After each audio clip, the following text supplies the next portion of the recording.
Magandang araw po sa ating lahat at welcome po again sa Hope in the Savior Church where we are doing this as a very short, fast-tracked video for our Hope Worship Gathering. Napakahalaga nitong ma-record natin for us to really go back if we really need them.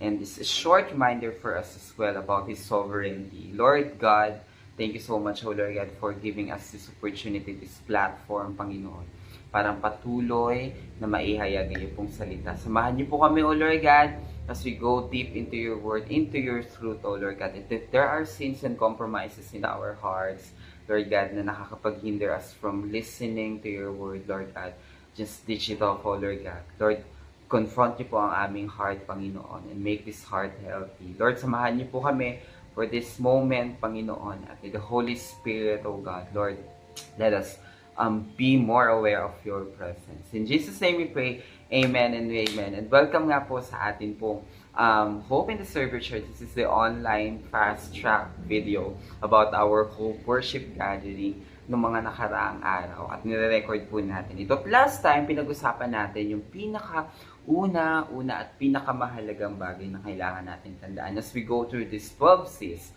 Ang unang C ay ang ating conformation.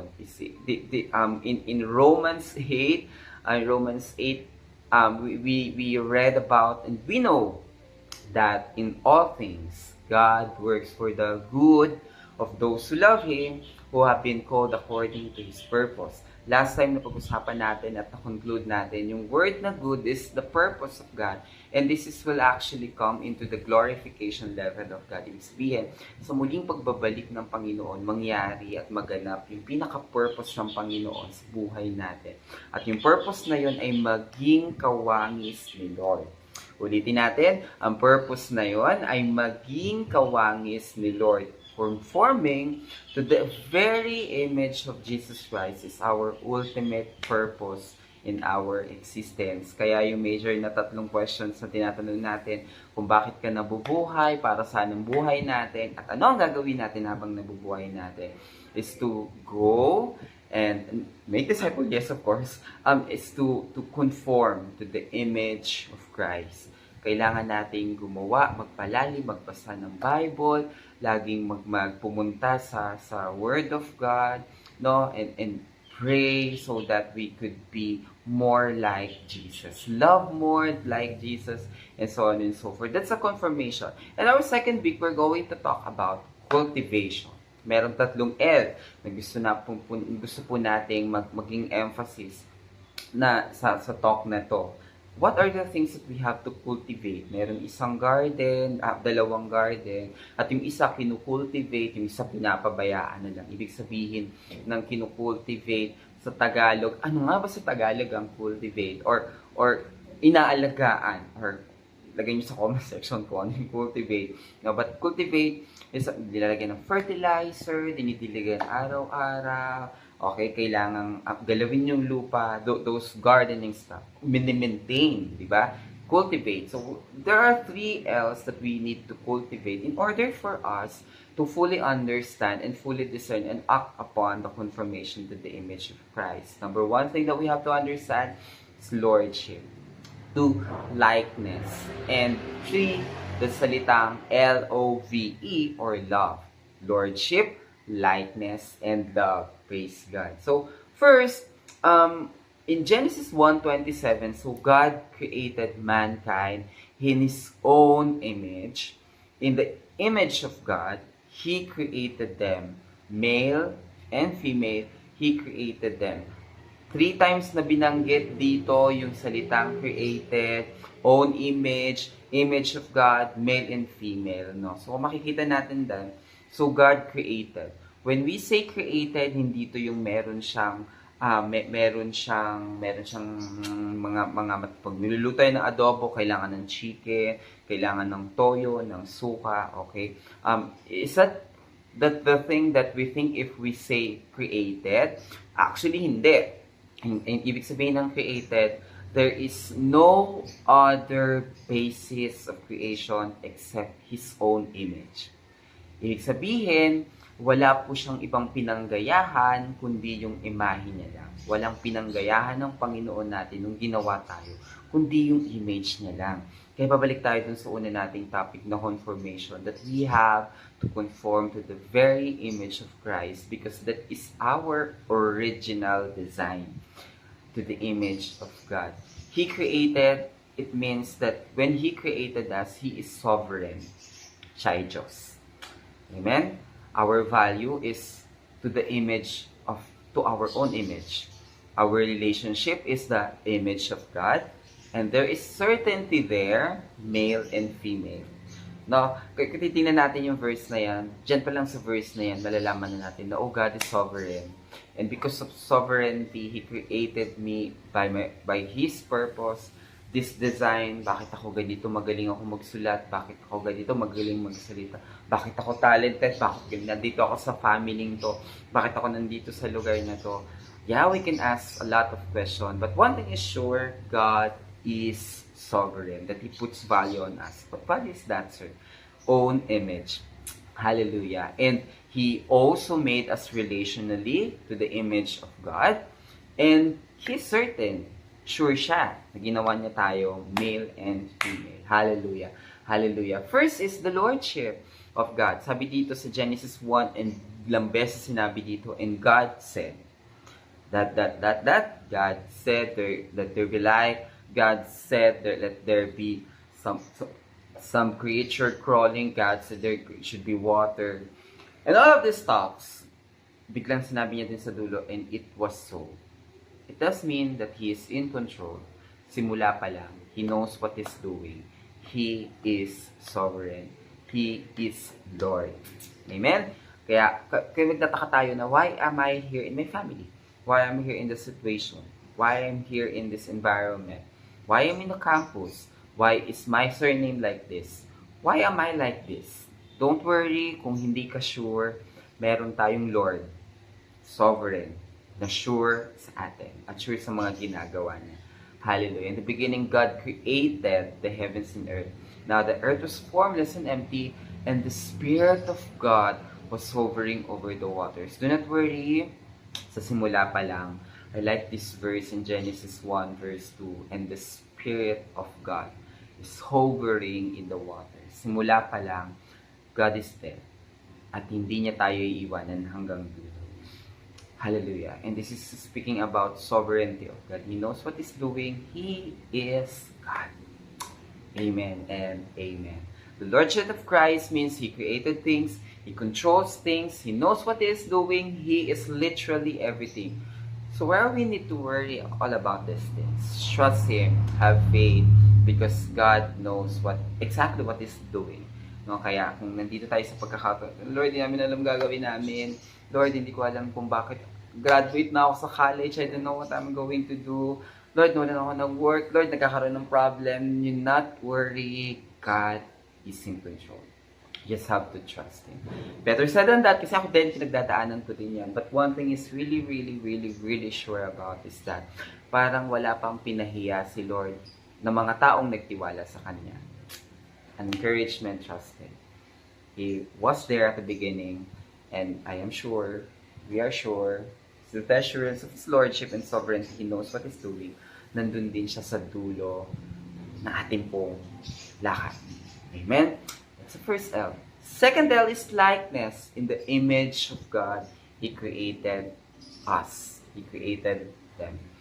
And yes, Sir, Lord, sino kumukha ko? Lord, what I'm going to be. Lord, bakit ako ganito? Don't worry, our own purpose that we really have to strive to be is to go back to His image. Loving. Sir, hindi ako loving. Yeah, it's okay. Gradually, we can do that. Forgiving. It's hard to forgive.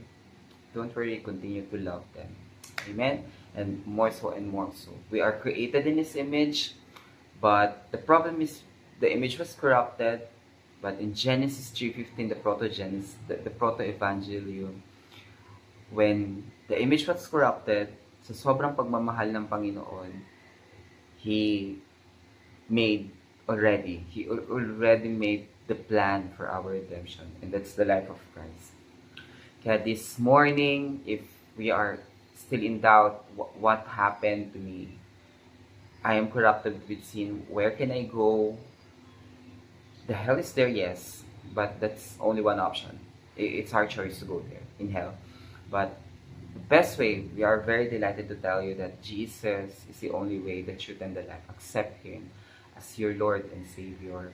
And the plan of redemption has already been there. It's already been done. You just have to accept Christ, our Lord and Savior, and continually walk His way, obey His commands. Read the Bible, pray, and connect to a good community. That's how the plan of redemption is working. Hallelujah, hallelujah. And we call it the Imago Dei. The image of God was corrupted, but Jesus Christ even left the grave. Even after 3 days, He resurrected to prove that He is sovereign. And if we accept Him as Lord and Savior ng ating personal na buhay, we are going to be saved in Jesus' name. Amen? So, the likeness of Christ, technically, kung babasahin natin ng 28, God blessed them. That's the being image of God. We are blessed. Amen? And said to them, be fruitful, that the fruit of likeness, Christ-likeness, and increase in number, that's to multiply the fruit. Mas mapagmahal ka na ngayon, bukas mas mapagmahal ka pa lalo. Wow, praise God. Kung magpagpatawad ka ngayon, mas magpatawad ka bukas. And fill the earth.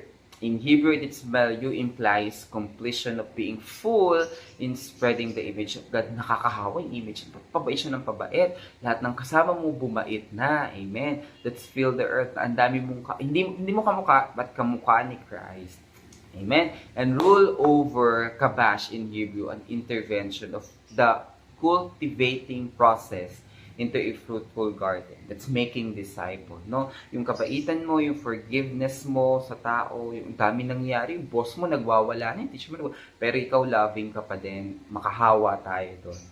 Makahawa tayo ng kabaitan, makahawa tayo ng pagiging banal, makahawa tayo ng pagmamahal, and that's multiplying, increasing the number and filling the earth, and rule over discipling people. No, mag-alaga tayo, you will mentor people, we coach people into Christ-likeness, no, and that's likeness that we're going to strive. Cultivate the idea that, cultivate the truth that He is sovereign.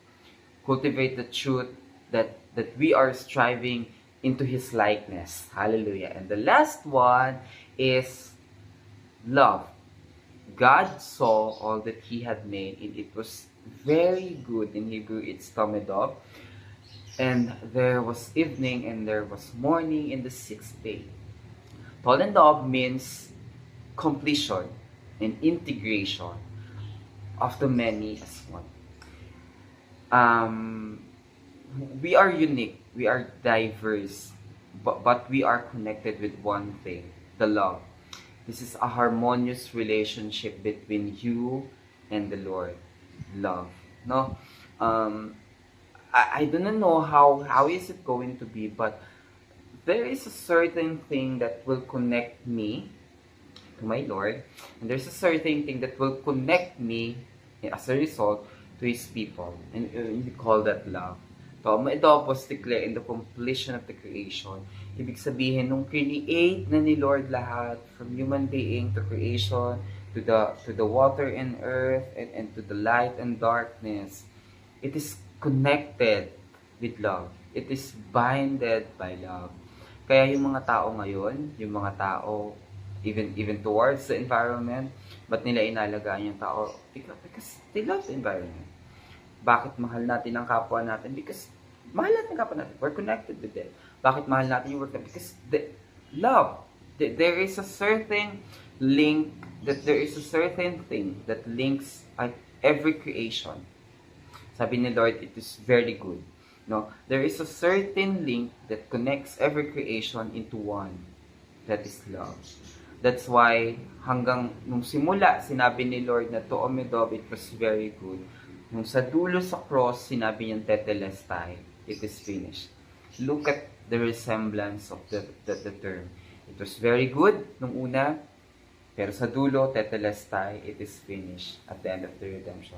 And it is all because of one thing that connected everything into one. That is love. Yung pagmamahal ng Panginoon sa atin.